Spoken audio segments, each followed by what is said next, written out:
This is Mona Lisa Baseball. Well, we got the playoffs. All right. Yeah. So we're done with the Astros. That's good. I feel really good about that. I don't want to see more World Series in that park. We could have got a replay of last year. We could have got Astros Phillies. Instead, we got something completely different. Yeah, I got to say, since it's fresh off my mind, I saw some highlights from Game 6. Guy for the Rangers hit a can of corn to left field.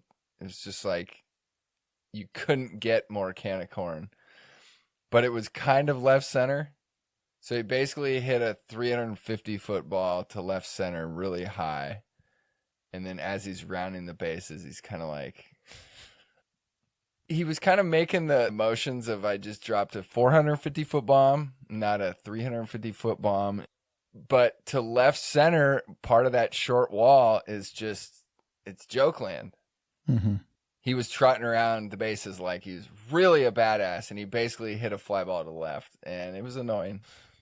It just reminded me how little I like seeing big games being played in that park. I can't stand it. Yeah, well, they had the final game in Arlington today. Yeah. So supposedly, Game 1 in Arlington was a night game, and they had the roof closed. And someone asked, oh, it seems like pretty nice weather, being that it's 78 degrees tonight. We were wondering why you kept the roof closed. And they said, oh, it was the humidity. Mm-hmm. So, like, has anyone ever been bothered by 78 and humid, like, in human existence?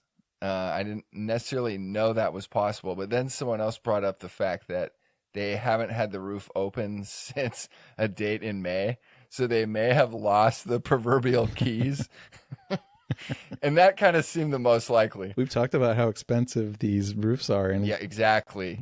To open them and close them causes them wear and tear. You got to get the union guys on site. Yep. Yeah, it's a lot of money. So it was like either it's broken and they don't want to tell anyone, or it's just easier. It's just easier.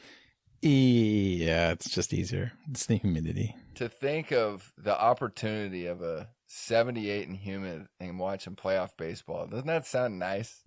Yeah, there's not as many home runs when the humidity is that high. So if we can go ahead and air condition the stadium, we're going to see some more knocks. That's good for TV. Knocks. Speaking of TV, never too far away. I was at my favorite pizza restaurant the other day. Okay. They've got 2 TVs. This is not a sports bar, but I go there to watch sports sometimes. You know, they'll have all the Giants games are on. Yep. And my girl was like, oh, let's go out. Where do you want to go? Pizza place. Great. I kind of nudge her in that direction because I know that they have TVs and they'd probably be playing the playoffs. Well, when I got there, they were not playing the playoff game. They had NBA preseason on both TVs. And I was really surprised by this. And I almost wanted to go ask them to put it on. But, you let it be. I don't think they would have. Yeah. Nobody wants to watch that, dude. No. Yeah, sure. It's Warriors preseason, bro. Like, get real. There was a golf major on once. I walked into a bar and there was like 40 TVs in there. And I asked if they could play golf. And the guy looks at me like examiningly. And he's like, I might lose my job if I turn it off football on a Sunday. Like, sorry, man. It's like, geez, one TV? It's like you got the same thing. And it was just like, hey, it's not happening. Well, I mean, I get football Sunday, but this is preseason NBA, man. I mean, yours is so much worse. These games literally mean nothing. The temptation is to read into that heavily, but I mean, that definitely says something. I bring it up because it's indicative of what I'm seeing all over town. I'm not seeing the playoffs anywhere except for my across the street neighbor who's got them on religiously, so good for him. Right. Someone said that Major League attendance is up 10% this year. It was kind of tricky. Here's the 2 things that happened that really caught my attention was that, that's a huge pat on the back for the owners patting themselves on the back. But then it was followed by, outside of the Rays game that sold 20, it's like these stadiums are just rocking. And it really made me think about what's going on with baseball. If we're going to take on a topic like baseball that's very slow and has been going on for a very long time, certain events are going to be indicative of what's happening, but you certainly can't seal them up and say, see, that's proof.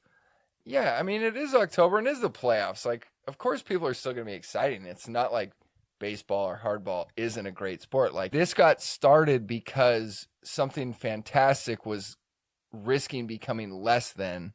But that's not to say it's just going to tank overnight. Like, there's a very good chance this is going to be a slow bleed out.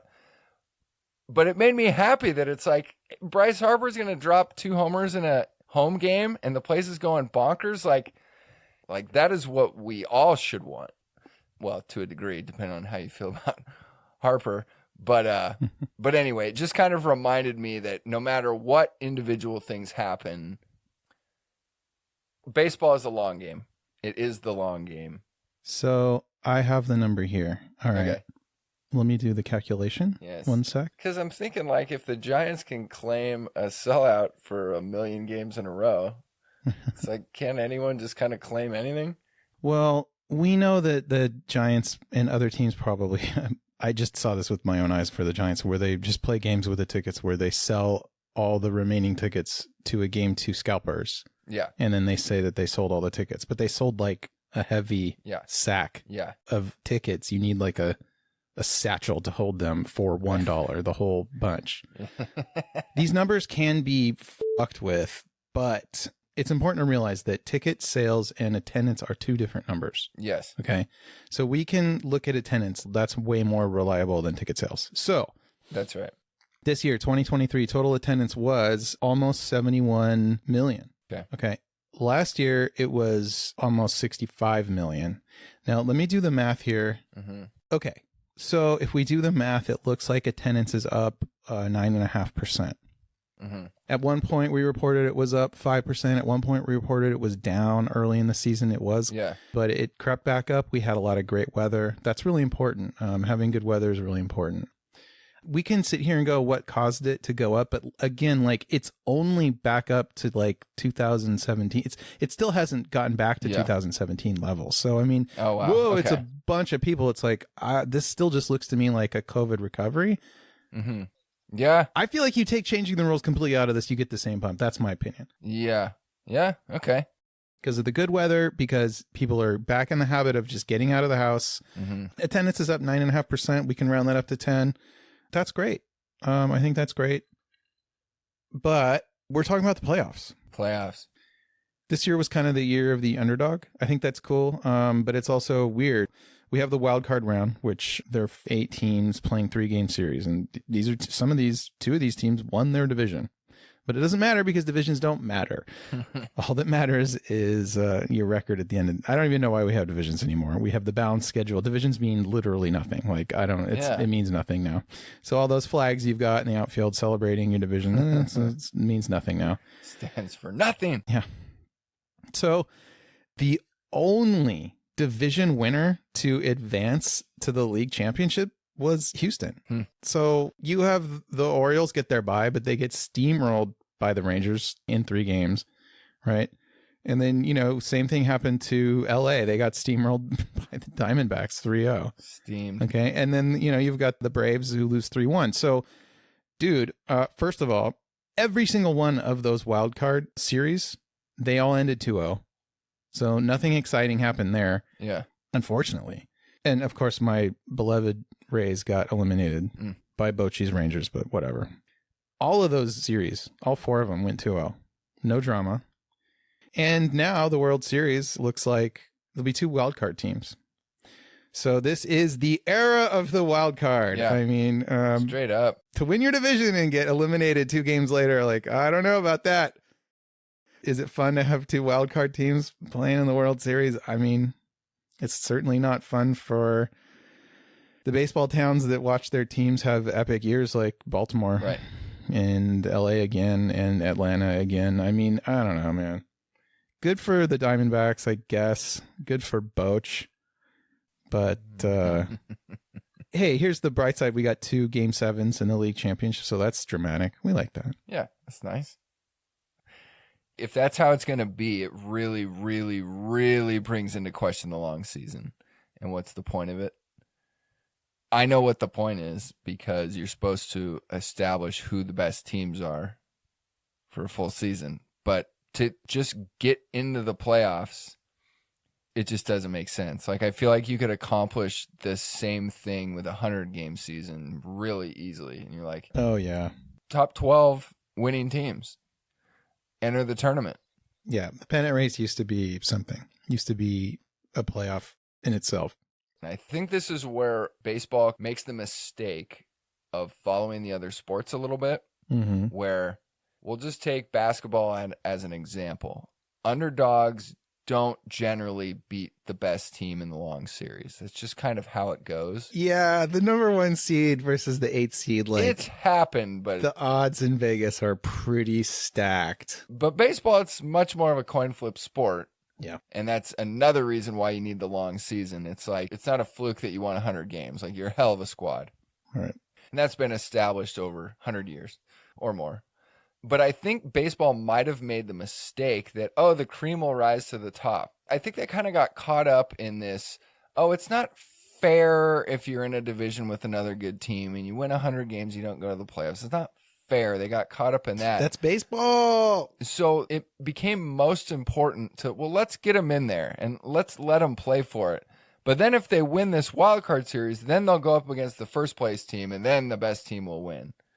And it's like, well, no, it's just who's hot during those few games. You're trading a fun pennant race, maybe 2 weeks, maybe even 3, for this 3-game wildcard series they all ended in 2 games anyway. It's a bad trade, man. You're totally right. They're saying, is it rest or rust? Because these teams that got the buys, 3 of them lost. Yeah. And so they're saying, oh, 5 days off, that's too long. I'm like, what are you talking about? Are you fucking serious? Like, you can completely reset your rotation. Oh, but they need to play like the rhythm of the game, the long season. It's like, okay, play simulated games. Are you serious? Like, we have the technology. We can play simulated games. You can go out there and get loose, like, without playing an actual game. Clearly an advantage for pitchers restarting the rotation. Oh, yeah. But if you do have 5 days off, think about this. Just played a full season. The longest break you're going to have of the whole year is All-Star break. And that's what, 3 days? It's kind of funky for batters who haven't had that long of a break since maybe February. A 5-day break after all that. Oh, I could see that being kind of funky. This is easy. You bring up one of your minor league guys who is an up-and-comer who's got juice, and you just have a simulated game with him. You know, because you want to test him out too. It's all good. Like, what's the risk that somebody's going to get accidentally hit? Somebody's going to get hurt? Come on, man. These excuses don't work for me. I don't buy the whole rust thing. I think that you can work out, you can play simulated games. Like, if the problem is you're not playing baseball, just go play baseball. There's nothing stopping you. You have your own, like, facilities. You can, this is stupid. I think the word rust is not the most accurate. It's more of like flow of you've been doing something consistently for at least 7 months. And then the longest break. I mean, here's what the conclusion I came to. I remember trying to argue with the playoff structure and who should get buys and who shouldn't. And it's just... I hate buys. Buys are stupid. I hated buys from the beginning. This is a bad plan. I hate this playoff structure. It's stupid. I hate it. Buys are stupid. It works in other sports, but I don't know that it's the best fit for baseball. And I would happily make that trade, like scrap the tournament, get August and September back in terms of this is crunch time, baby. Yeah. Maybe if everything goes well, we can watch more games in October. I want that trade back. I don't want the tournament. There's no NBA teams who are like, oh, no, 5 days off. We don't want that. No, that's too long.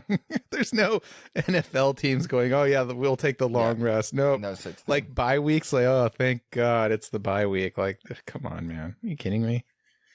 Again, they don't have 162, but I mean, basketball comes close. So, can we talk about Cruz? I want to talk about playoff baseball. No, hell yeah. Game 5, Rangers Astros in Arlington. Yeah, lay it out for me. Bruce Bochy versus Dusty Baker. Boch v. Bake. Mm-hmm. I mean, were you all excited about that? As a Giants fan, these guys both used to manage the Giants. It definitely made me go, okay, yeah, there's something there. Yeah, okay. Verlander's on the mound, so the plot thickens. Oh, my boy. Yeah. Can you do the voice? No. Please? No, I'm not going to make fun of his voice. It's just a little higher than I thought. That's all. Please?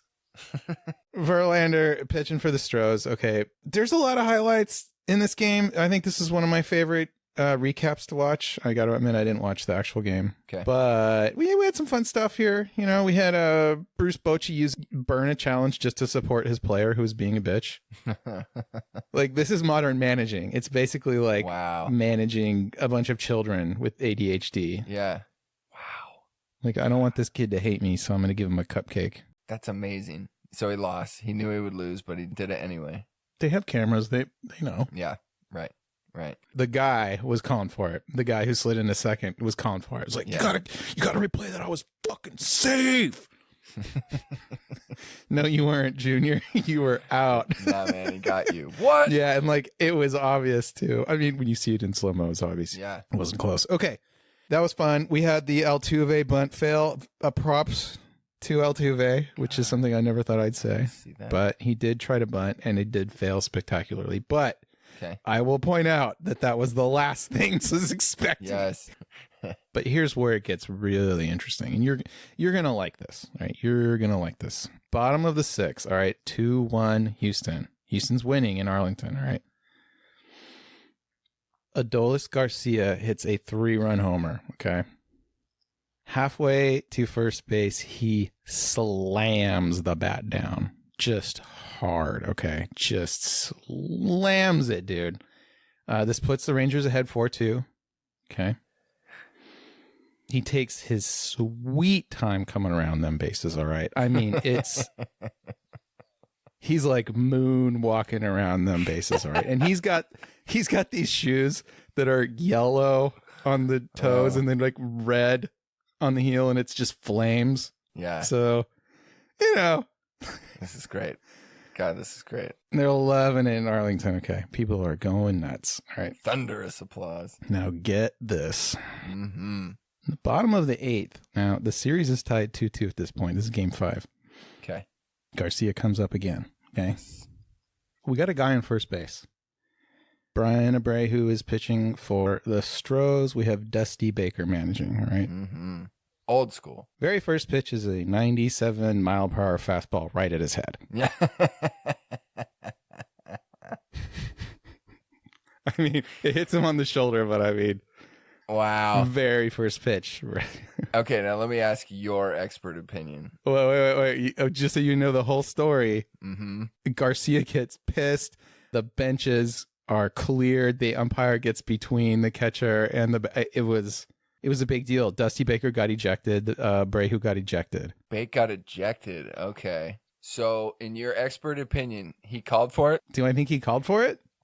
Yeah, it sounds like there's no question in your mind. No. I mean, well, this isn't as fun as the story that everyone else is going with. Oh? But I don't think he called it.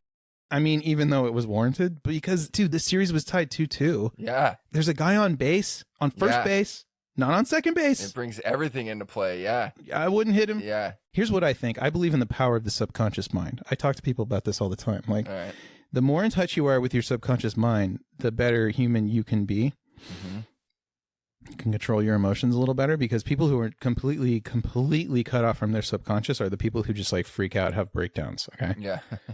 Okay. So I think that this guy may have wanted to plunk him. Have you ever played disc golf where you're like, I don't want to hit that tree? Very much. The only thing I'm not going to do is hit that tree. Your buddy's teeing off like, oh, okay, just don't hit that tree. You hit it twice the other day, like just don't, and then you hit the tree because all you're thinking about is hitting the tree. So I think this guy may have been subconsciously thinking about hitting Garcia, which I mean, I'm sure he was. Wow. Did Bake call for it?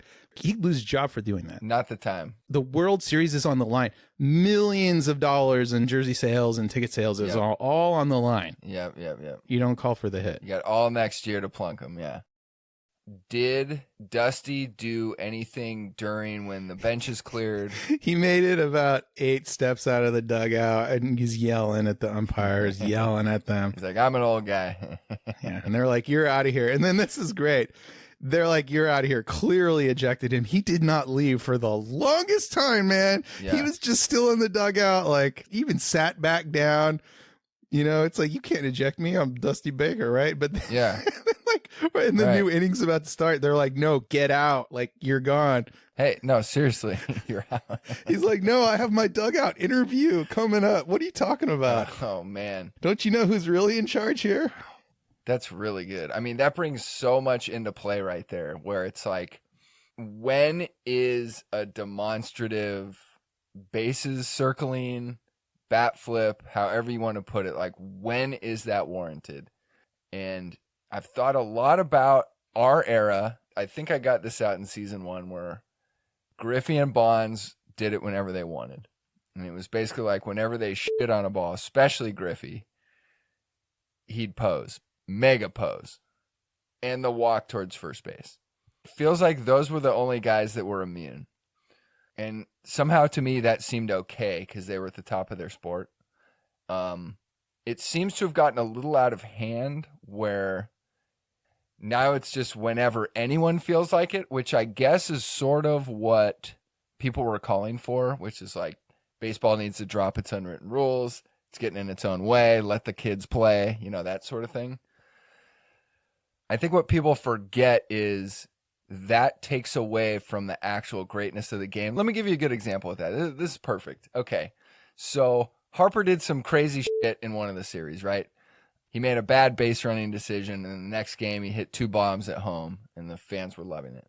Okay. What I saw the next day was everyone wanted to talk about how he rounded the bases and he was staring down the guy that supposedly said, you made a bonehead move on the bases the day before. And that became the talking point. Yeah. ESPN, Pat McAfee show. Everyone wanted to interview Bryce Harper. The drama. And they wanted to talk about this stare down.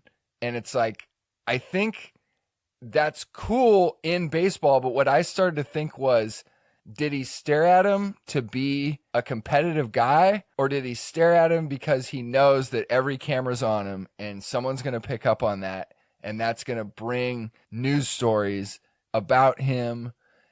Is it really about the baseball or is it about the popularity? And I didn't go for any of that clickbait because it's like, this is fucking bullshit.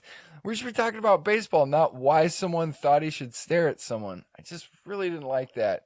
I think one of the other players said something to him like attaboy or something. And yeah. Yeah. And like everyone's focused on that, which is stupid because there was a lot of great baseball in that series that they should have been focusing on. But I mean, that's where we're at. Yeah. I mean, like these little clips, and I think a lot of, I'll say it, dude. I think that Say it.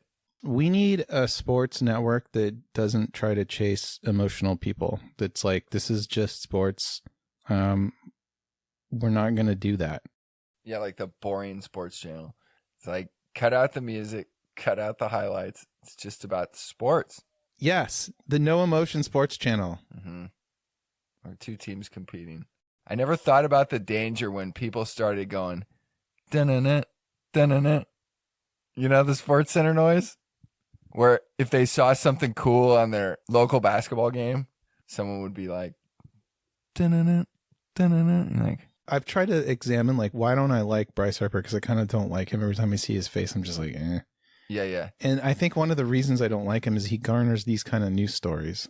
And that might not even be his fault. Yeah. But I know. I think this is actually like a heart of the matter moment for me. It's like, well, why do I hate some of these modern players? It's like, well, because all I hear about them is this drama. And like, I've tried to curate my newsfeed. Like, trust me, I'm working on that. But okay, you wanted to talk about Cruz, which the San Francisco Giants have announced that will be their logo partner. So there'll be a big old logo on their sleeve. Cruz is a robotaxi company. Well, Cruz just lost their license to operate in California. So sorry, Cruz. Yeah, you guys. I was trying to describe to my wife why for multiple episodes we've talked about automatic driving cars in San Francisco. It's like, no, it's part of our show. This is big news for our show. Yeah. It's a big component. Amazing. And then when the Giants announced that would be their logo partner, it was just, can you believe it? Of course. Of course. No, it's Of course, Cruise Robo Taxi is going to put their fucking logo on the sacred Giants classic uniform. Good. But they're done. They're actually like, yeah, they'll be getting a new one next year. this is crisis time. All the cars are in the garage. They're no longer on the road. They're no longer almost hitting me when I'm walking to the disc golf course. So this is like very fresh. So you probably haven't even felt the repercussions yet of this. No, I hurt my back. I haven't been outside. Oh, right. Okay. I'm on the mend. Don't worry about me. All right. Worry about Cruz. Okay. I'm not worried about Cruz. Well, okay. So while we're on the topic then of logos on jerseys, the Astros have a really cool logo sponsor. It's called Oxy. Oxy? Sounds cool. It's actually Occidental Petroleum. It's an American company, mostly American company, but they're all over the place. Yeah, they're in sure. Africa and the Middle East. It's a mostly American company engaged in hydrocarbon exploration and exploitation. Wow. They're everywhere. So that's the Houston Astros. Like every time you see one of these guys make a catch in the outfield or hit a home run, you see this logo. So if this isn't the biggest sellout ever to the stupidest team ever, it's like, there it is right in your face in the playoffs. Oxy. Doesn't this make you feel good about them hiring paramilitary groups to like kill a bunch of tribesmen who aren't with the program? It's embarrassing. Wow. Let me circle back. I didn't get to finish what I want to say about Bryce Harper.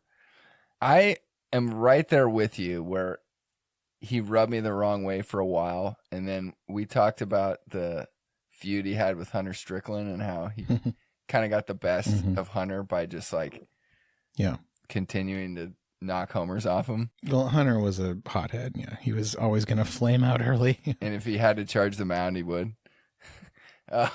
Here's the number one thing that I like about Bryce Harper, but I agree with you. He gets stupid stories into the news, which I don't like. The one you brought up about he wants his own rule. It's like, yeah, not surprised. But that was really bad. The one thing I like about Bryce Harper is that he seems to play his best when it means the most. And you got to give he's a baseball guy. Any athlete props for that. And like, he is so just straight up baseball guy. He's tough. He plays the game hard. He wants to win. It's very obvious. And he's kind of a punk about it, which I can forgive him for being a little punk. He's not an athlete. He's a baseball guy. Yep. Totally. Well said. He like dropped out of high school and like, he's like, oh, I have to become a pro to support my family because no one else is going to be able to do that. Yeah. That's a baseball. I mean, you can't help but love that. It's hard to undo a first impression. My first impression was like, oh, I'm, drama. I want a new rule. I looked up his stats. They were fucking legit, but yeah. Anyway, there's the drama of the playoffs. We get to elevate the stars. I felt like the boardroom, once he hit those home runs and once they saw the stare down, everyone's eyes just got big and they're like, here's a chance to promote a star. Get him on every fucking channel. Get him on CBS, NBC. He's going to be, and talk to him about the home runs. Talk to him about the stare down. Yeah. And there seemed to be too much of that instead of like, oh, the Phillies like won the game. It was like, need our stars. And I think it's a myth that baseball is following that they need stars. But don't stars just like make themselves? Like, don't people or athletes do something that just puts them on a map that captures the public's attention? Look, in today's world of social media, you can force people to be famous. There are people who are famous for being famous. And it's like, well, wait, what? Yeah. What does that mean? It's like, well, if you pay a bunch of money, if you do things right on social media, if you sell your soul, which you really kind of have to do. Yeah, you remember Tequila? Right. Like you have to make a sex tape. Yeah, right. Or you have to get caught doing something super scandalous. Or, obviously people do it the right way by being creative and like being amazing creators. But the fast way is the sleazy way. Sure. And the media loves that kind of stuff and they love a conflict. It's why all great literature has conflicts at the root of the story. But I think that baseball, the two teams against each other, the pitcher versus the batter, like that's all the conflict you need.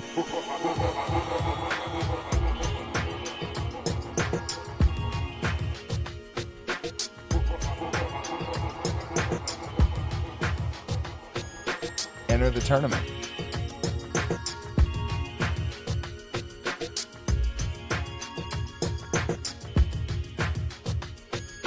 No drama.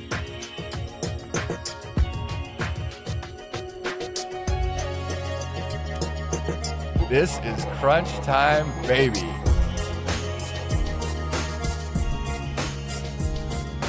Come on, man. It's just easier.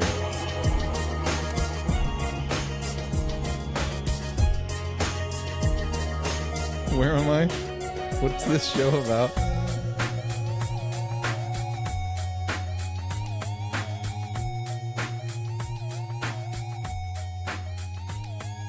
You got all next year to plunk them.